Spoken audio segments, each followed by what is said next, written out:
ಜಾಸ್ತಿ ಅರಮನೆ ಆಗಿರ್ಬೋದು, ಮೈನಾ ಆಗಿರ್ಬೋದು, ಎಲ್ಲ ಸಿನಿಮಾ ಹೇಳಿ ಎಲ್ಲದರಲ್ಲೂ ಮಾಡಿದ್ರೆ ಸಿನಿಮಾ ಸಕ್ಸಸ್ ಆಗುತ್ತೆ ಅನ್ನೋ ಒಂದು ಥಾಟ್ ಇಲ್ಲ. ಏನಂದರೆ ನಾವು ಸ್ವಲ್ಪ ನಮ್ಮ ಪುಟ್ಟಣ್ಣ ಕಡಗಲ್ ಸರಿಂದ ಇನ್ಫ್ಲೂಯೆನ್ಸ್ ಆಗಿದ್ರು. ಸೊ ಹಂಗಾಗಿ ಒಂದು ಸ್ವಲ್ಪ ಅಂದರೆ ಈ ಕಥೆಗಳನ್ನು ಕನ್ಸ್ಯೂಮ್ ಮಾಡೋ ರೀತಿ ಬೇರೆ ಆಗುತ್ತೆ. ಸೊ ಇಂಟೆಲೆಕ್ಚುಯಲ್ ಆಗಿ ಯೋಚನೆ ಮಾಡಿದಾಗ, ಒಬ್ಬ ರೈಟ್ರಾಗಿ ಯೋಚನೆ ಮಾಡಿದಾಗ, ಒಬ್ಬ ಕಮರ್ಷಿಯಲ್ ಡೈರೆಕ್ಟ್ರಾಗಿ ಯೋಚನೆ ಮಾಡಿದಾಗ ಏನಾಗುತ್ತೆ, ತುಂಬ ಸಿನಿಮಾ ನೋಡಿದ್ದೀವಿ.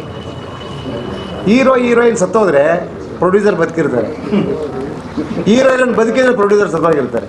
ಸೊ ಹಾಗಾಗಿ ಪ್ರೊಡ್ಯೂಸರ್ ಬದುಕೋ ಪ್ರಯತ್ನ ಟ್ರಾಜಿ. ಅದಿಲ್ಲ, ಅದೇ ಹೇಳಲ್ಲ ನಾನು. ಈ ಸಿನಿಮಾದಲ್ಲಿ ಪ್ರೊಡ್ಯೂಸರ್ ಏನಾಗ್ತಾರೆ ಅಂತ ನೀವು ಡಿಸೈಡ್ ಮಾಡಿ, ಸಿನಿಮಾ ನೋಡಿ. Next question.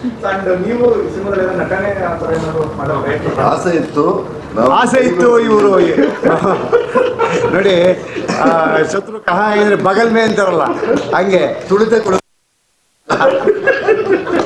ಕನ್ನಡ ಇಂಡಸ್ಟ್ರಿಯಲ್ಲಿ ದಕ್ಷಿಣ ಭಾರತದಲ್ಲಿ ಇದು ಆಮೇಲೆ ಸರ್ ಅವರ ಮಾವ ಕ್ಯಾರೆಕ್ಟರ್ ಅಲ್ಲಿ ಶರಣ್ ಮಾಡಿದ್ದಾರಂತೆ ಪಾತ್ರ. ಇಲ್ಲಿ ನನ್ನ ಮಾವ ಆಗಿ ನಾನೇ